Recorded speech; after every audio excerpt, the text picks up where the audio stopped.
नमस्कार, आपका स्वागत है हमारे यूट्यूब चैनल आपकी राय में। और हम जैसा कि बिहार चुनाव कवर कर रहे हैं और हम आ चुके हैं पूर्वी चंपारण के मधुबन विधानसभा क्षेत्र में। और हम अभी फ़िलहाल मौजूद हैं चुरमा पंचायत में और हम बात करेंगे जो कि काफ़ी अच्छे समर्थक हैं बीजेपी के। वो बताएंगे कि इस चुनाव में बीजेपी कैसा प्रदर्शन करेगी, विरोधियों का क्या हाल रहेगा।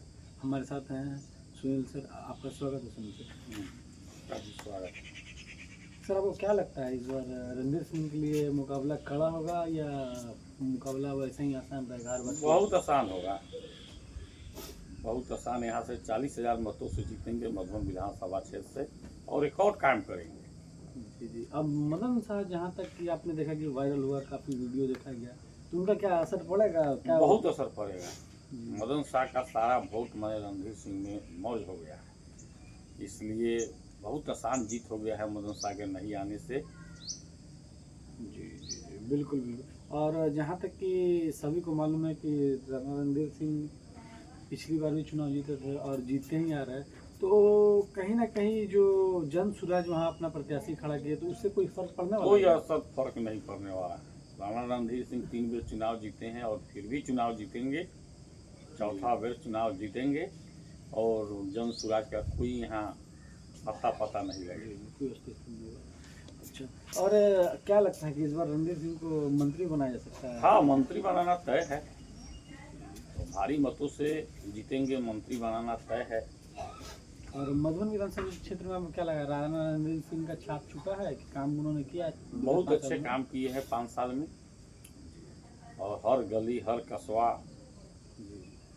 हर तरफ विकास ही विकास किए हैं। जी जी। तो जैसा कि आपको मालूम है कि मधुबन विधानसभा में पूर्वी चंपारण में 12 विधानसभा क्षेत्र है, जिसमें मधुबन भी एक है। तो आपको क्या लगता है, मधुबन वाला रिजल्ट पूरे पूर्वी चंपारण में होगा या कहीं दिक्कत भी है? कोई दिक्कत नहीं है, सबसे अधिक वोट से जीतेंगे पूर्वी चंपारण में। मतलब पूर्वी चंपारण में एनडीए के पक्ष में हवा चल रहा है, जबरदस्त हवा चल रहा है। जी जी जी। सभी सीट जितना निश्चित है उनका। तो महिलाओं के प्रति क्या देखा गया, क्योंकि महिलाएं आज, जैसे कि जन सुराज ने ये नारा दिया था कि इस बार अपने हस्बैंड को, अपने बच्चों को कह दीजिएगा कि दिवाली छठ के बाद घर ना जाए, तो कहीं ना कहीं कुछ डैमेज करेंगे या ना करेंगे? कुछ डैमेज नहीं है, महिला का तो और जोश खराब है। महिला तो इतना जोश में है कि वोट के दिन देखिएगा कि कितना वोट माने एनडीए के पक्ष में दे रही है। मतलब नहीं, अभी हर टीवी चैनल देखिए, जहाँ देखिए तेजस्वी जी इतना प्रचार कर रहे हैं, जय तेजस्वी तय तेजस्वी, ये सब नारा कोई असर पड़ेगा? कोई असर नहीं पड़ेगा, तेजस्वी के तो कोई नामो निशान मिट जाएगा। अपने घर में भी उनको जब कला है तो दूसरा लोग में क्या करेंगे। नहीं, एक और बात सुनने में आ रही है कि कहा जा रहा है कि इस बार मुस्लिम मतदाता हाजिर से नाराज है। हाँ। और उन्होंने कहा कि हम लोग बस दरी बिछाने के काम में नहीं आएंगे। तो आपको क्या लगता है कि राणा रणधीर को वो सपोर्ट करेंगे? हाँ, तो मुस्लिम मतदाता सपोर्ट जरूर कुछ करेंगे, मेरा आशा है जरूर करेंगे, जितना मात्रा में करेंगे लेकिन करेंगे। मतलब इसका मतलब एनडीए इस बार सरकार बना रही है? निश्चित, इसमें कोई दो मत नहीं है, एनडीए की सरकार बनना तय है। जिस तरह सूरज उगना तय है, उसी तरह एनडीए की सरकार बनना तय है। और मुख्यमंत्री नीतीश कुमार ही? हाँ, नीतीश कुमार ही बनेंगे, इसमें कोई दुष्फट नहीं है। बिल्कुल। और विकास कार्य जितने भी हुए हैं, जिनके ऊपर वोट मांगा जा रहा है बीजेपी का, उसमें कहीं ना कहीं कहा जा रहा है आरजेडी और जनसुराज के द्वारा कि ये सब खोखले हैं, काफ़ी भ्रष्टाचार हुआ है। तो क्या इसका असर होगा? कोई भ्रष्टाचार नहीं हो, विकास पर विकास हो रहा है। उन लोग को दिखाई नहीं दे रहा है, चश्मा लगाएंगे तब न दिखाई देगा। जी, आँख की रोशनी कमजोर, आँख की रोशनी कमजोर हो चुका है। चश्मा लगा कर देखेंगे कि विकास ही विकास है। हर गली रोड, क्या विकास नहीं हुआ है। हॉस्पिटल, सब विकास है, विकास है।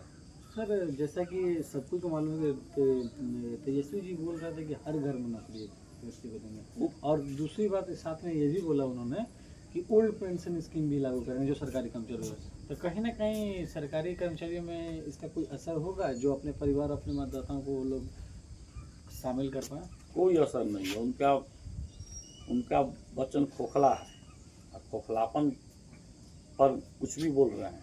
जो भी करना है वो कर रहे हैं, लेकिन करेंगे नहीं, सब खोखला ही रह जाएगा। तो जनता का बेवकूफ़ समझ रहे हैं।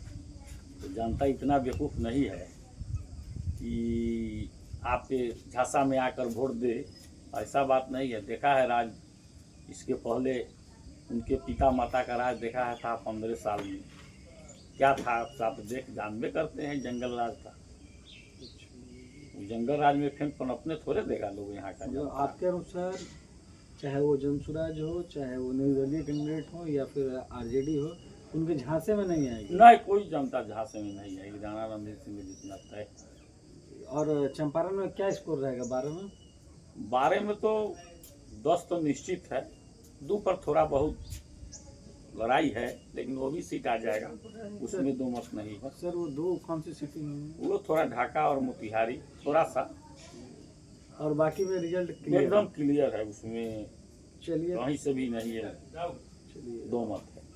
चलिए ठीक है, जैसा परिणाम आएगा 14 नंबर का फिर हम आपसे आपको हाँ एकदम देखिएगा, 14 नवंबर को जो हम कहेंगे वही होता है। बहुत बहुत धन्यवाद। धन्यवाद।